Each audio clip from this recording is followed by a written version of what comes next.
4, 3, 2. Welcome to Cloud OnAir, live webinars from Google Cloud. We are hosting webinars every Tuesday. My name is Mike Willis, and today we will be talking about how to enhance your G Suite efficiency with Chrome. You can ask questions anytime on the platform. We have Googlers on standby to answer them. Let's get started. First, I want to talk a little bit about the evolution of enterprise and where end user computing has come to today. Today's movement we call the cloud movement, but it actually starts way back when we were originally talking about mainframes. In the 1990s, it became more powerful with the rise of the PC movement. So everyone started to get computers on their desks, which were more powerful than the traditional mainframe workstations they were working with. This also brought the rise of software. So end users began to install software, packaged software directly on their workstations. This also led to an increase in the need for software from a security standpoint. So this now required the likes of things like antivirus and firewalls to be installed directly on these workstations. And then starting in 2000 with the rise of the internet movement, we saw more and more computing power being brought to the cloud, and was really the beginning of the cloud movement. As we transitioned through the 2000s, end users became more and more mobile. So this meant that users now had more power that they had access from their actual phones versus what they were traditionally using on their desktops. This is also the rise of the social movement, right? So end users expected to become more collaborative. They expected inherently that as I start to use tools to work with my colleagues, that I would be able to just inherently collaborate without the need to install desktop software.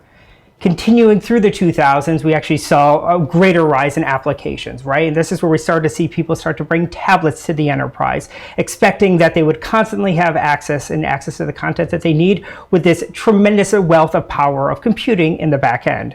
And now here we are today in the cloud movement. And the interesting part is that we haven't really seen a transition from the PC computing age, right? We're still seeing a lot of people deploying workstations with operating systems. On top of those platforms, they have to continue to install security software. So as we've seen a transition of data to the cloud and computing to the cloud, we actually haven't fundamentally changed how we have end users access that compute resource.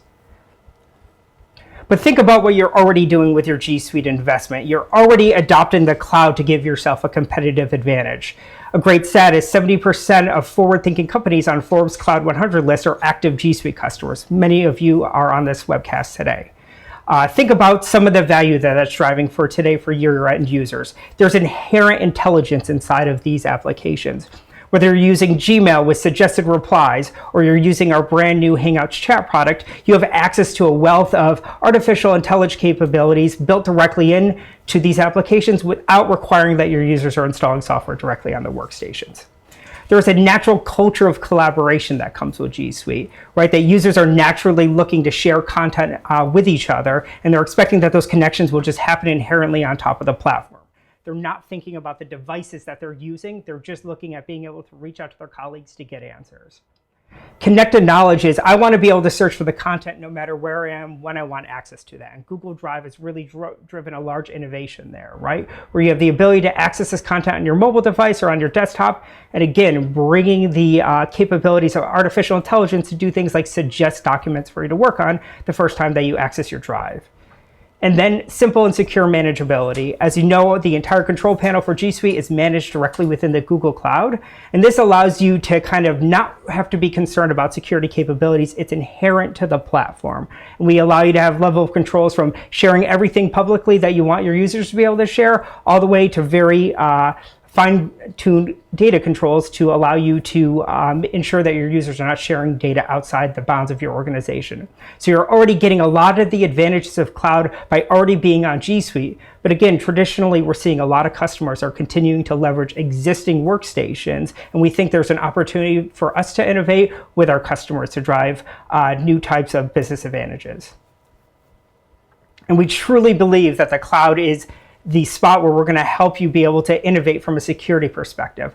we're finding more and more organizations are absolutely adopting more and more applications inside the cloud, whether it's things like G Suite and leveraging collaboration capabilities, to ERP capabilities, to things like Salesforce from a CRM perspective, all the way to popular HR providers. We're seeing more and more organizations adopt these platforms to become a cloud-first organization, to take advantage of the security innovations in the cloud, to put their most sensitive data like CRM and HR data into these secure cloud-based tools.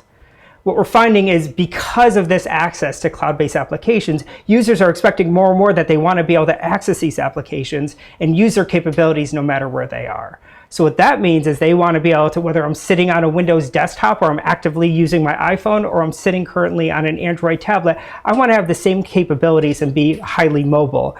And what we've traditionally seen is many of these endpoints aren't necessarily catered to that experience, but we're finding more and more applications are allowing users to bring these capabilities no matter which device they want to use. And unfortunately, the number of security attacks is on the rise, and they're becoming absolutely more and more advanced. We're seeing a great rise in things like phishing attacks and targeted phishing attacks called spear phishing. We're also seeing a rise of malware. I just saw a recent article that was discussing the rise of ransomware in a recent municipality where they actually had to send their employees home. So already hackers know that there is a target by leveraging the existing endpoints out there. They know that there's a vector to get into organizations, and they're leveraging that to then springboard into other applications that may be in the cloud. So we think this is a really great opportunity to actually address that endpoint security strategy. But what we have found, legacy endpoints are really not built to support security and certainly have not transitioned well into the modern computing age, right? You think about your phone when you're using application. When's the last time you thought about things like a firewall on your phone, or you've thought about the capabilities of, antivirus updates? We traditionally on next generation computing platforms don't really think about that stuff, but we're very used to, from an end user computing perspective, putting an endpoint out there and having to think about this entire strategy every single time. And as organizations are making the transition to Windows 10, we have to consider this all over again, right? So whether it's partnering with a virus vendor, worrying about software updates that we have to deal with, sometimes very last minute as next generation attacks come out.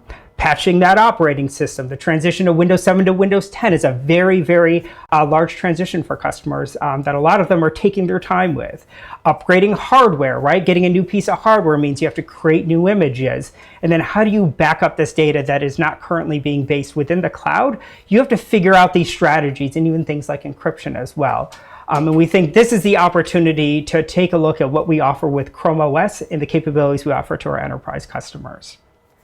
And let's think about it. Organizations are driven to say, I want these two strategies to be combined, right? I want my organization to be more collaborative, to absolutely embrace next generation security using the capabilities of the cloud, but I don't want to be concerned about endpoint security. I am not in the business of needing to lock down my workstations. So organizations are coming to Google and saying there must be a strategy around this, around giving our users next generation endpoints that they absolutely can fall in love with and be able to leverage those to securely access tools, whether they're on G Suite or other cloud-based applications out there. And that's exactly where Chrome Enterprise comes into the picture.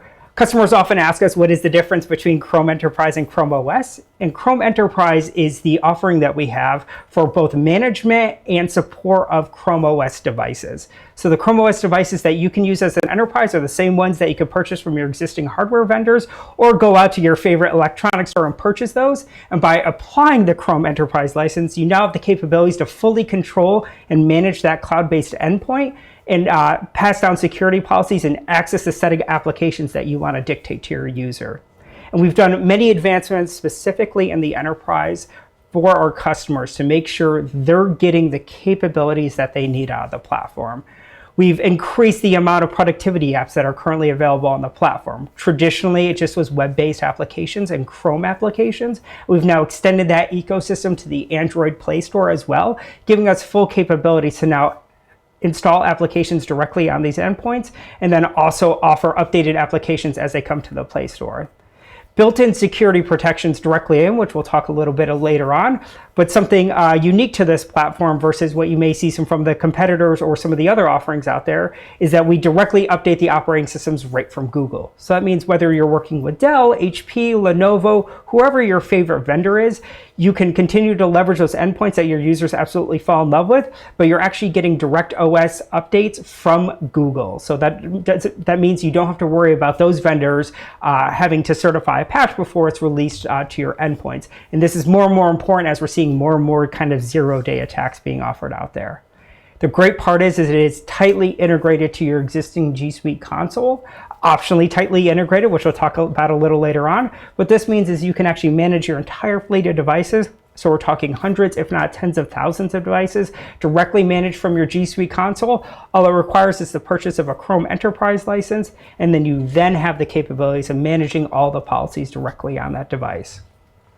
And automatic updates come with support directly from Google as well. So that means if you ever run into an issue, whether it's a hardware issue or a software issue, and you need to reach out to Google for support on these, you get direct 24/7, 365 support from Google Cloud Support Team to guide you through any issues that you're having.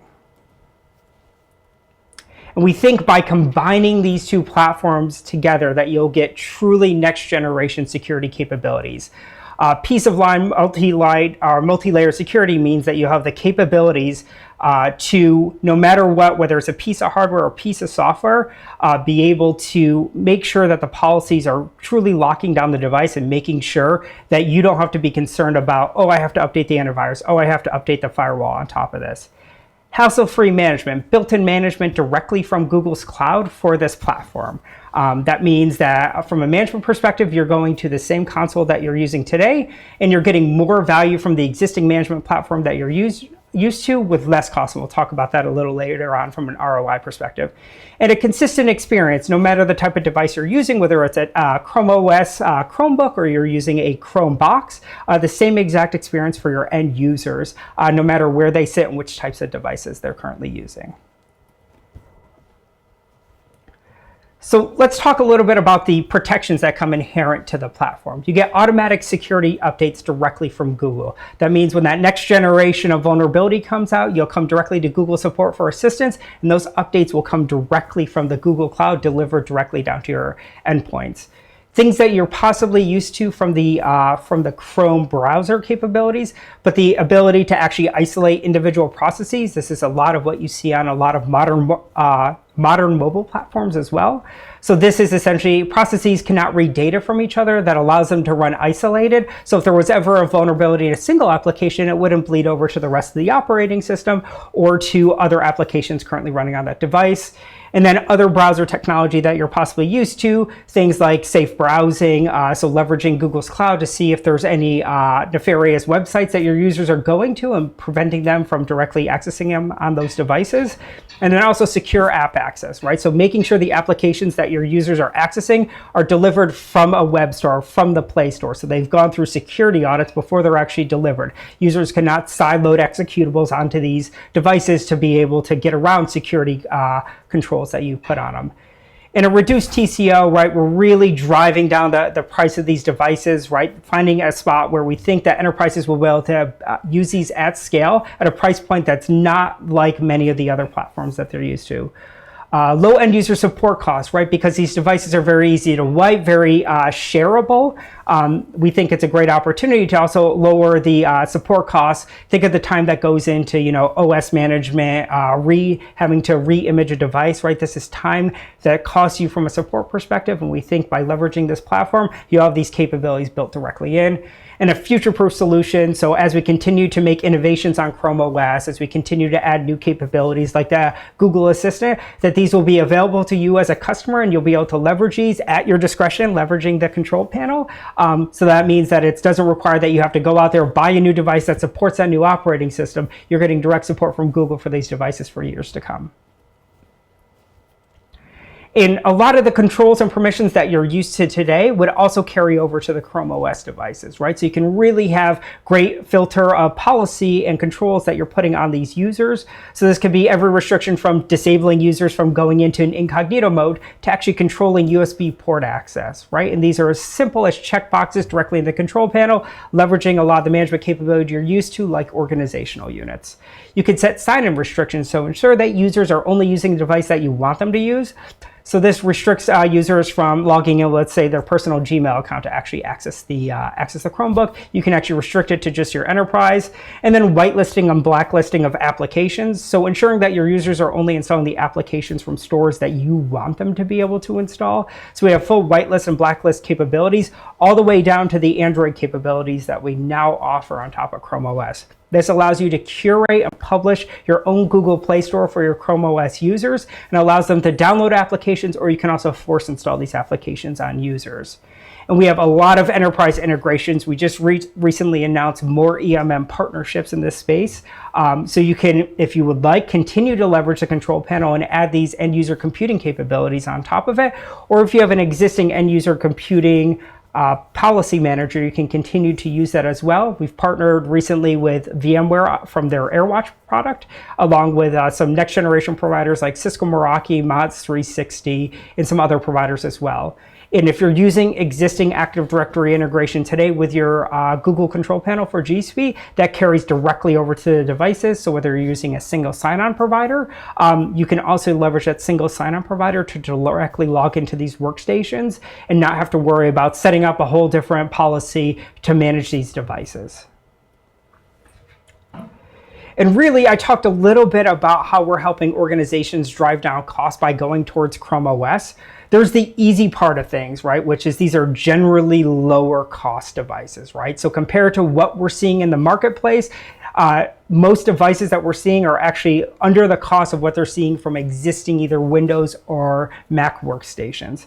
The software licenses are actually cheaper. So as I said, there's just the Chrome Enterprise license. We're not requiring that you go out and you license a firewall vendor, you're licensing an antivirus vendor, an anti-malware, an encryption vendor. There's none of those added costs, so you can actually drive down your software licensing costs by leveraging this platform as well. These are built to be a mobile platform. Think of them very similarly to your mobile devices. So we're very conscious of power consumption and making sure we're keeping that as low as possible. So we're actually seeing reduced power costs as well.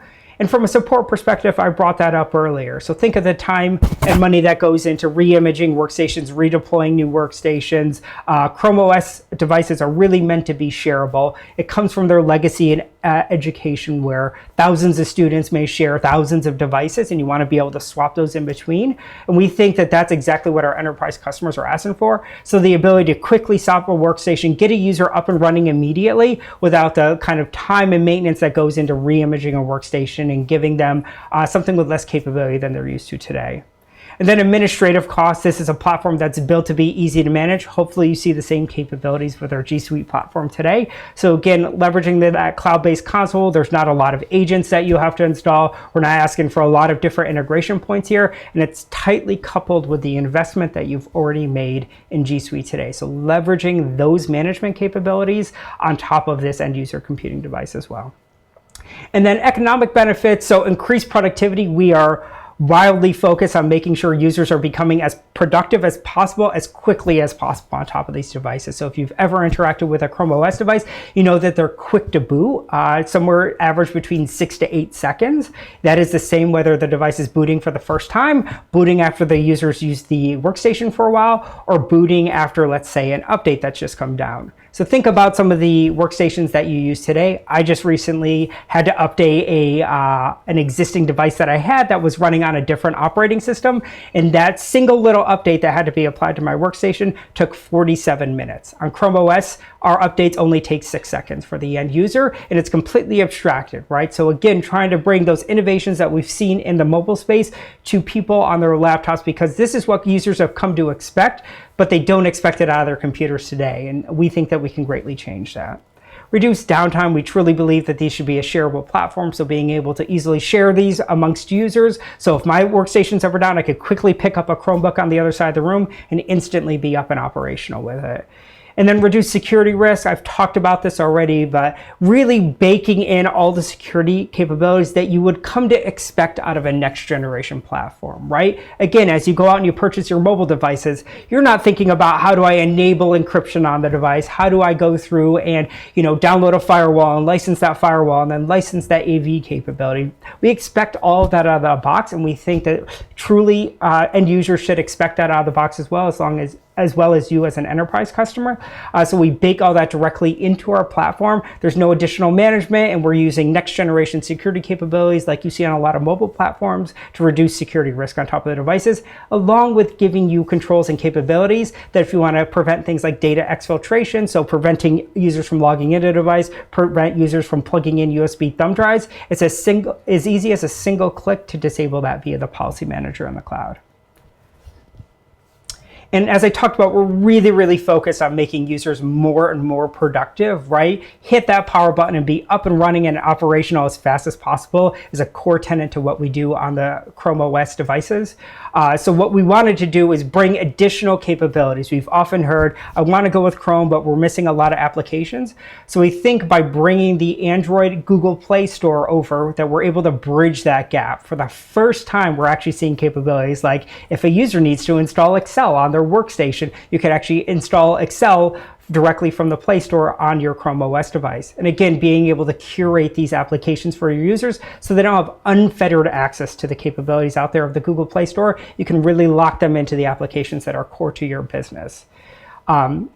Often customers believe that you have to be online to leverage a Chrome OS device, which is not true. We actually have offline capabilities. So whether you're using next generation progressive web apps or using Android application capabilities, we have built-in offline capabilities so you can absolutely continue to use these devices if your users are offline. And we think that if you're leveraging the Chrome browser on desktop, which you're hopefully using today to access G Suite, that we want that to be a really seamless experience. So if you're using existing Chrome browser policies, applying those same browser policies to users as they're working directly on Chrome OS devices. So it's a very fluid experience, and the expectations of the user are met no matter which device that they're currently working on. We also allow integrated sync capabilities, right? So syncing applications and user profiles, again, inherent to the platform. So a user, when they first sign into a Chrome OS device, it actually looks like it's almost re-imaging itself as it re-downloads all the applications, applies all the user settings directly to it, inherent to the platform and the capabilities that we offer in the cloud. And again, I talked about those security capabilities. So making sure we're isolating processes on top of these, where it's an Android application or you're actually installing a progressive web app, making sure that these applications, as they become more and more complex, that these complexities aren't causing security vulnerabilities on top of our platform, something we're hyper-focused in on the Chrome team. And then what often comes up is I'm very used to Chrome OS in education, right? Which is really great if I want to go out and purchase a $230 Chromebook, but it's a little different for me as an enterprise customer. And there is actually a large variety of enterprise-grade devices that we offer for Chrome customers across a variety of different manufacturers. For your frontline worker, where you may have a more ruggedized use case, this could be, out there with a field worker, possibly in a retail location. The Acer Chromebook 14 and Lenovo ThinkPad 13 are great options. These devices are meant to be shared. If they need to occasionally be dropped for whatever reason, that's certainly available as well. So you have the capability to move these devices around and not be too concerned about if the device were to suddenly break. And the nice part is inherently to Chrome OS. If the device is broken, you could easily hand that person another device and they'd be instantly up and operational with their profile. And I need more of an experience where it's let's say a more flagship device. It's got a better build quality. These may be fixed sitting on people's desktops, or they may be assigned directly to certain users. HP's built a really great business Chromebook called the HP Chromebook 13 with a really great display on it that's been very popular with our customers. Asus has also created the C302, which is a great platform with a great build quality. And the C302 is actually fully convertible as well, so you can convert it to tablet mode to access Android applications and web apps directly on there as well, just by flipping it over. And really for the next generation, the person that needs the best device within your organization, we have a Chromebook for them as well. So Google recently, late last year, introduced our Pixelbook line. The Pixelbook is a device really built for next generation capabilities. So that includes a pen that you can purchase optionally for the device as well, built-in Google Assistant, and really next generation processors all the way up to i7 processors with 16 gigs of RAM. So really meant to be a really powerful device. And Samsung's done a great job of also building a pro level device called the Samsung Chromebook Pro. This also has the availability to become a convertible, and it has a built-in pen as well. This has been really popular for customers. Samsung makes great devices, has been a great Chrome OS partner, and building lots of different varieties of form factors. And the Samsung Pro has been very popular, and there's even a lower cost option with the Samsung Chromebook Plus. So we talked about the economics, the integrations that go into leveraging Chrome OS for your existing G Suite users. Overall, there is a lower total cost of ownership, whether we're talking about soft costs with, how long it takes to spin up a new device, how long it takes to support a user, right? There's soft costs there, but also hard costs. These are generally cheaper devices, right? They're generally, the licensing on it is much simpler because you're just purchasing the Chrome Enterprise license versus some of the other capabilities out there where you'd have to license additional software vendors that exist out there today. When you take a look at actually integrating it directly within G Suite, as you can see here, there is a much higher ROI because you're directly guiding users towards these applications. You're getting the best of Google delivered to your end users. So quick endpoints to boot up, get them instantly up and collaborative directly within the platform in a highly shareable device, which is exactly what we try to offer with G Suite, is the capabilities to be more social with your documents, most social from an intranet perspective, offering those capabilities to be more social and more shareable on top of Chrome OS as well. There's a hard time savings that goes with this platform, right? So the ability to quickly boot up, quickly shut down, that no matter what, I always know that my device is going to be working for me. I'm not concerned about charging it constantly. I have built-in capabilities in here, right, where I know that by default, the device is going to boot up quickly and be available to me as quick as possible. And increase in G Suite adoption, these devices drive users to really leverage the G Suite capabilities out there today. So that's things like, built-in offline capabilities, whether you're leveraging things like Gmail or Google Drive, inherently built into the platform. And again, it makes it much easier for a user to flip open a laptop and instantly get to the Google apps that they need within G Suite without being concerned about all the other details that go into them having to use another workstation. I wanted to talk a few minutes about a couple customer references that we have out there. These are existing G Suite customers. Both of them have been on G Suite for many, many years. But I'm going to quickly read the quote from Whirlpool because I think it's a great use case around leveraging next generation devices with an organization you're probably all familiar with and probably have a little bit of their products within your household. But at Whirlpool Corporation, we want technology to empower employees to do great things. Chrome OS has helped our organization do just that by enabling employees to be their most productive whenever and wherever. Utilizing cloud-ready devices, specifically Chromebooks and G Suite, has fostered a safer, more secure, and faster user experience for both customers and employees. As I talked about, this is one of the core tenets that we've built into Chrome devices, right? That I want to make sure that my users are able to flip open a workstation and instantly work when they need to be able to, and the device kind of gets out of the way, right? This is what people have come to expect with their mobile platforms, but they don't expect it from the actual workstations that they're doing their day-to-day work on. And by leveraging cloud-ready devices that are directly integrated into the G Suite experience, we think you can make your end users even more happy, being able to leverage more Google technology to help them get their jobs back faster. And some really interesting stats that came out of Whirlpool, right? That it only took some months for them to get payback on their investment into the Chrome OS technology.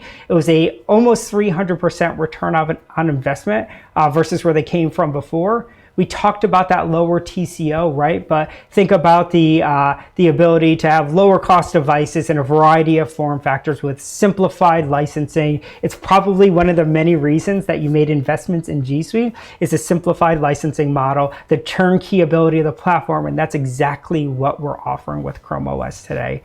and just generally faster to deploy.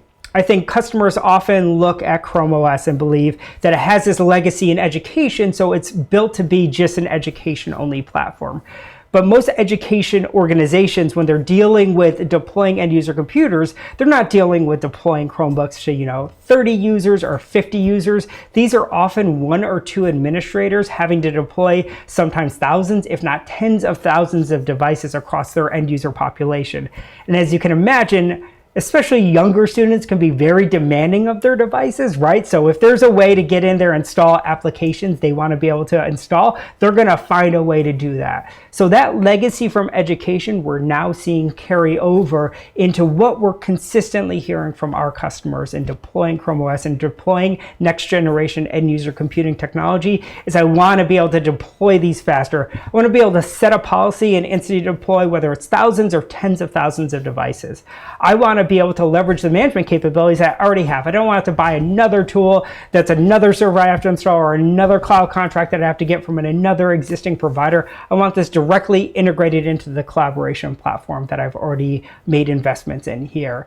So what we like to say is Chrome's a very set it and forget it technology. So go in, you configure the initial policy settings, and then from there it's very easy to deploy these devices at mass scale. And once you configure those policies, they carry across a variety of form factors, whether it's a desktop form factor, a laptop form factor, and now just recently in the education space, we announced a tablet form factor with Acer. So being able to leverage different form factors, and it doesn't make a difference what form factor you want to use. It's the same exact policies being applied. It just depends on what capabilities that platform has, which policies are actually going to apply. But as next generation Chrome OS devices come out, you'll be able to instantly adopt those. So when the Pixelbook came out, if you're an existing Chrome OS customer, you just purchase a Pixelbook, you enroll it into your domain as long as you have a management license, and the device is fully managed. That's it. No new image to build, no additional capabilities they have to go through and be concerned about. It's very easy to use next generation devices built directly in.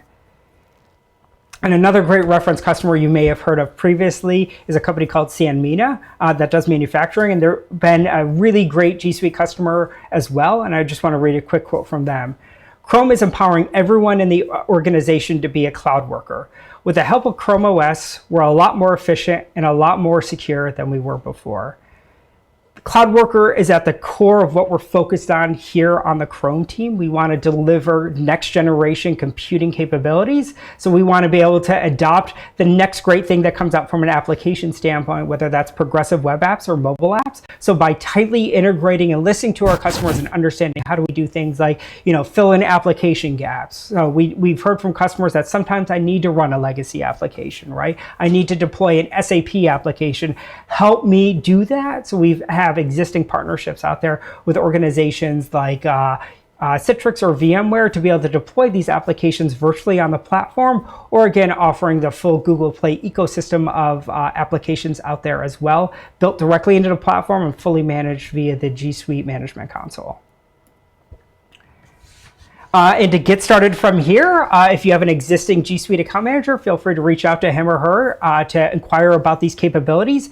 As a G Suite customer, you can instantly go out there and download Chrome Enterprise licenses. So if you want to try this and haven't tried it previously, it's as easy from your management console to just try. If you go under your licensing tab, you'll see an option to start a Chrome Enterprise trial license. And we'd love to talk to you and your team about next generation computing capabilities.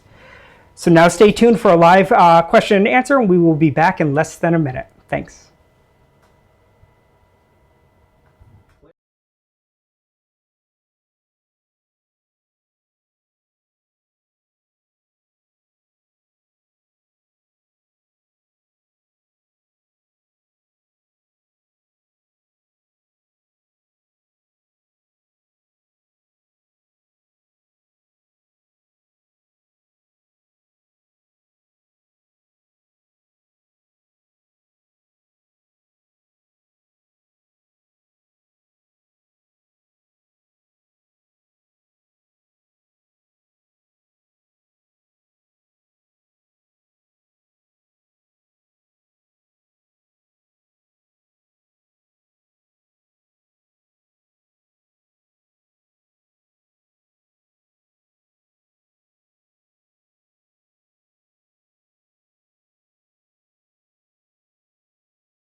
I'm now going to take us through the question and answer portion of this and get to all the questions they had, and there's some really great ones here today. So I'm going to start with question number 1. To get all of the support mentioned, does the hardware have to be Google hardware, or can it be a Chromebook from any device manufacturer?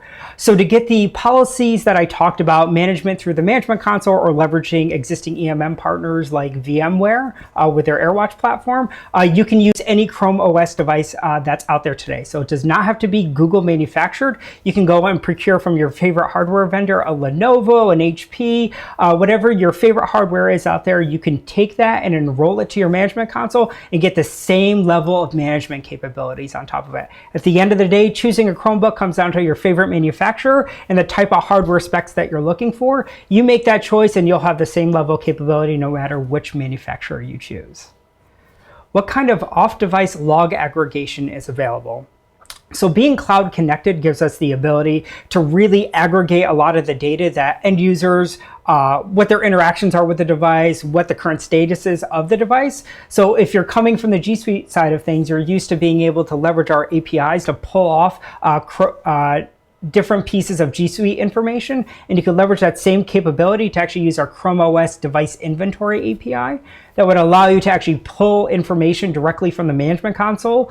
And we're constantly looking at ways to innovate in this space and bring additional logging capabilities. But keep in mind, there is a full asset management tool that is built directly into this management console. So you can see the status of your devices the last time they were used, all the way down to the hard disk, current utilization, down to the CPU temperature. So really granular asset management capabilities built directly into the device. Is local storage on a Chromebook encrypted, and how is it encrypted? So Chrome devices by default are encrypted. Every single Chrome OS device currently available out there, whether we're talking about a Chrome box that list price for in the mid 100s to the flagship Pixel device, every single one has to be built to our reference, and that reference absolutely includes encryption capability with a built-in TPM. That means we have encryption all the way down to the operating system, the hard drives, all the way up to the individual user profiles. So as a new user starts to use the device, they'll be encrypted by default as well. And there's nothing else that you have to additionally set up on top of the platform. It comes baked directly in, so there is no such thing as an unencrypted Chrome OS device that would be enrolled to your domain. Something else to keep in mind is that all the policy capabilities are stored cached locally on that device as well. So again, leveraging that encryption that's built in inherently to it. And then you can also control full capability. So making sure users aren't taking, let's say, an unencrypted thumb drive and plugging that into the side of the device. You have the capability of making sure that that's disabled from a policy perspective as well. With Chrome Enterprise, can you download the Chrome OS version? The answer is yes, with a little bit of a star at the end of it. So at any point, if you ever need to roll back a device or factory reset a device, we absolutely have those capabilities. Again, this is meant to be a very easy platform to scale. So if you're ever at the point, let's say you're testing something in our latest beta channel or developer channel, and you want to roll back to the previous stable version, it's as easy as taking a thumb drive, plugging it directly into a Chrome OS device, and running the recovery utility. The recovery utility will actually flash a new version of the OS to the thumb drive, and then it's as easy as about a 5-minute procedure on the device to actually roll it back to a previous version. And we're continuing to look in this space and see ways that we can better improve that for our customers as well. How effective are Chromebooks offline? It depends. It comes down to what the applications are and what kind of data that they're looking for. Like any other traditional web application, if the user's expecting to be online, the offline capabilities are going to be fractured. But we have offline capabilities across G Suite built directly into the platform. So whether that's Gmail, Calendar, or Google Drive, you have that built in.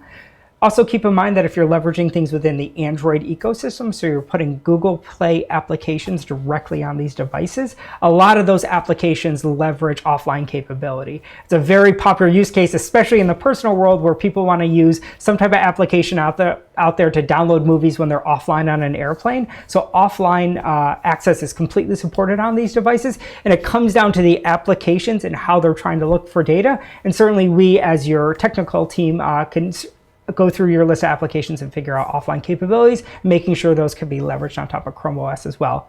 I will also note that there are HTML5 offline capabilities built into the platform as well. So if there's existing HTML5 offline applications that you are using, those will continue to work on this platform. And those are kind of baked in. So it's usually no user has to go in and do any interaction or download an application. It's usually they just use the web app as they're normally used to, and that data will be available offline to them. What are some of the top security policies that IT utilizes the most in the admin console? So at last I checked, I believe we have over 250 different policies inside the management console. So it's always a lot to go through there, but I'll focus in on some of the key use cases and what we've seen from a policy perspective. So a very popular policy we often see is just directly at the sign-on, which is if I'm leveraging single sign-on capabilities, I want to be able to make sure that that Chrome OS device has access to that SSO provider. So if you're using a third party that's not Google, setting that policy is very, very popular for enterprise customers. Also, a very popular device setting is something called ephemeral mode. What that means is users log in and interact with the device, they're downloading applications, let's say from the curated Google Play Store, or they have other capabilities, they're downloading documents. Ephemeral means when that user leaves their session, it's automatically going to wipe that session. So that's very, very popular, especially in regulated industries. From there, the most popular is really limiting the set of applications, so making sure users aren't going out and downloading applications they shouldn't be using. So going through whitelisting and blacklisting certain applications, extensions, and Google Play applications directly in the management console is very, very popular as well. And then from there, a lot of browser settings are very, very popular for our customers. So it's things like disabling incognito mode, possibly whitelisting and blacklisting certain URLs to access, or certain URLs that have access to things like notifications in the platform, are very, very popular. We see a lot of browser utilization, and that's a very popular setting that users have available to them in the management console as well. But thank you very much for your questions. Please tune in next Tuesday for the next Cloud on Air. Take care.